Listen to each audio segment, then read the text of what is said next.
Hey everyone, it's your favorite Unk coming at you live with a deck tech. This time we are running a purple-white Barbatos deck. So let's get into it, shall we? And the reason why I'm running this deck, and it's not a Zeta deck, is because my son did pull the Gundam Barbatos Lupus LR Plus from a pre-release. So I decided, you know what? Time to invest in making this deck. So let's get to it. So first things first, we are running 4 of the Gaze Custom. It is a 2-1, 2-2 vanilla.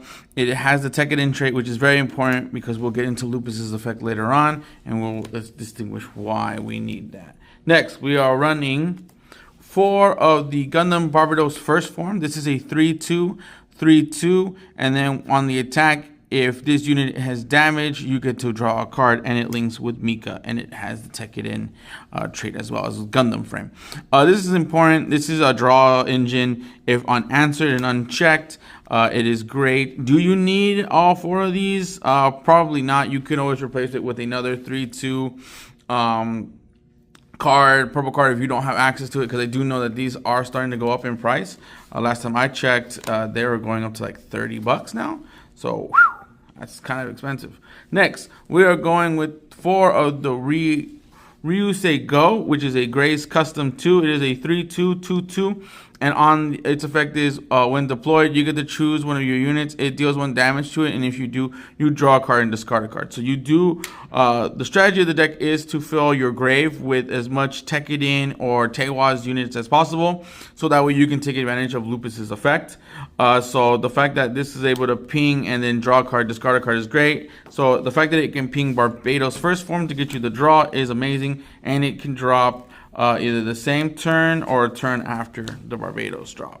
Next, we are running 4 of the Gundam Barbatos second form. It's a 4-2, 2-4, links with Mika, and then while this unit is damaged, it gets 2 AP, making it potentially a 4-3 by itself, and then with Mika, it becomes a 6-4, which is great for breaking bases and going against blockers.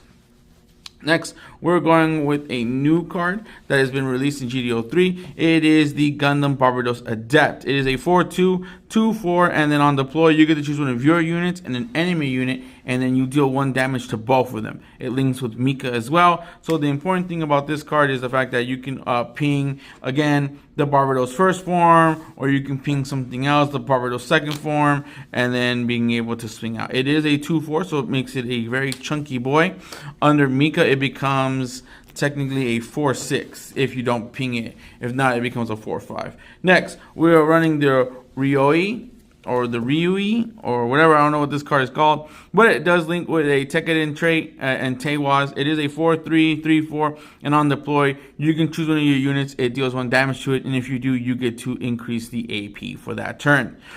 Great. If you were to hit itself under Mika, it becomes a 6-5. Anything else, you get to increase the AP. So always remember that the increase in AP is going to be very helpful in clearing out bases. Next, we are running the only blocker in the game, or in this deck, the Gundam Gusan Rebake, or I like to call it Rebake. It is a 5-4, 3-5, so it's a big chunky boy.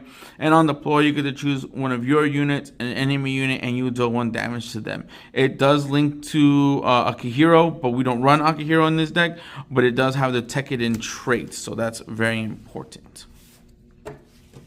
Next, we are running potentially our game closer. If we can pull this off, it'd be amazing. It is the 6-4 Gundam Barbatos 4th form. 6-4, 5-4, 4-5, links with Mika. And then on deploy, you get to choose one of your other units. That's the keyword other, so it can't pick itself. And you deal 1 damage to it, and it gets 1 AP this turn. It also has suppression when it is damaged. So this is our, we do want this, this and Lupus, or this eventually later on once we fill the board.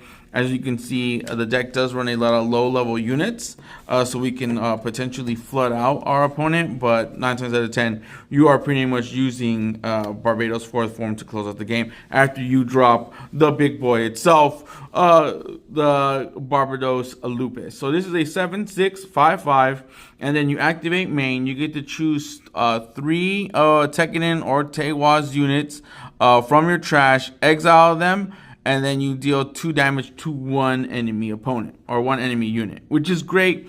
There is a card in Yu-Gi-Oh! Called Dark Arm Dragon, which are technically the deck was called Dad, and you would use a lot of graveyard synergy, or you would fill your graveyard and then use its effect to just start blowing things up on the field. So that's pretty much what Lupus is. And this is perfect because since my son pulled it and then was able to pull another Lupus, a regular one, this is technically my dad deck. So he wanted me to build it, and so I did it for him. Next, we are running for Mika. Mika is also a dad. If you spoiler alerts for Iron Blood Orphans, he's a father. When I cannot tell you, but he is a 4/1/2/1, and then he on pair you get to choose one of your units and an enemy unit, and you'll deal 1 damage to them. So with Mika, Rebake, and Adept, pinging both you and your opponent, you kind of have like a small little ping package, but that's just so you can get the numbers right for Lupus's effect to kick in. And so that's another weakness of Lupus, or that's a glaring weakness of Lupus, is you cannot deal with odd numbers. Odd numbers is kind of weird. So with the ping, the 1-drop pings from all the other stuff, it does help. Next, we are technically running for the Heart Galette. He is great. He's a 5/1/2/2, and then when paired, so that's why his effect is pretty good, because it's on pair. When paired, you get to place the top 2 cards from your deck into your trash, and if you placed a Vegan card, he counts as Vegan. So if you accidentally throw him away, you get to pick 1 enemy unit, and it gets -2 AP that turn. So the effect doesn't come as helpful or on hand as often, but the being able to discard 2 is their wonderful purpose for the deck. Next, we're running the only white card in the deck. You can run other white cards. I would rather run white commands and then keep all your units purple if you're planning on changing it up. But it is for Overflowing Affections, and what this card does is it draws a card and it draws 2 cards, and you get to discard a card. So it does, again, help out with the graveyard setup. And it also gives you that option to pick a card. So cards you want to ditch are going to probably be, your the Gray's Customs and the Barbatos second form if you're unable to ping it. Other than that, you want to just kind of throw away whatever you can for the sake of filling up your graveyard. Next, we are running another command. You can also replace this for more units. It doesn't matter, but I like using with Iron and Blood. Always have. Only problem, I wish this was I wish I had a burst, but if you're looking for something with more burst, then you can run striker packs, you can run unforeseen incident, it doesn't matter. The point is, this is a secondary command, and what this command does is you get to choose one of your units, it deals 1 damage to it, and then it gets 3 AP that turn. So this helps if they were to trade into stuff, or if they were to trade and then maybe say live, you don't want that to happen. What you can do is you can then pop with Iron and Blood, deal 1 damage, still have the 3 AP to clear the body, and it is super helpful. Next, for bases, we have a split amount. We're running 2 Isarabi and 2 Hotorabi. The reason why Isarabi is in there is it's a 3/1/5 HP base, and then you can rest it, choose one of your damage units, and it gets 2 AP that turn. So this kind of also helps out with getting the numbers up to clear out bodies or just to clear bases, because that's another thing is that kind of does until later on in the game.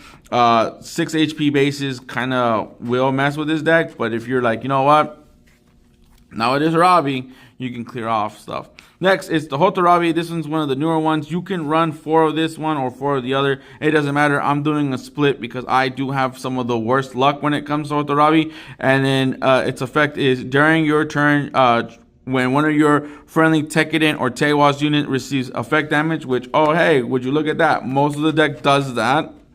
You can rest this base. If you do, put the top card in your deck into your trash.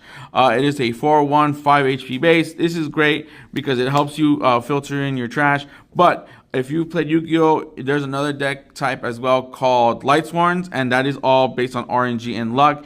And unfortunately, your favorite Ankh has the worst luck available to him, and sometimes he would mill the cards that are very much important to him. So that is the deck. I will be putting up the deck list right now. And if you have any questions or if you want to add anything to it, please feel free. Leave a comment, leave a like, subscribe. I do deck techs every Monday. I do 2 games. I post 2 games a week, and I stream on Wednesdays and on Fridays. And then on the weekends, I stream. So Fridays, I stream whatever game I feel like playing that day. Because obviously, as much as we love Gundam, we do need a break from time to time to refresh our brains. And then Saturday, I play with family, and we normally play like a spooky game or something like that. Thank you guys so much, and we'll see you guys in the next one. Bye.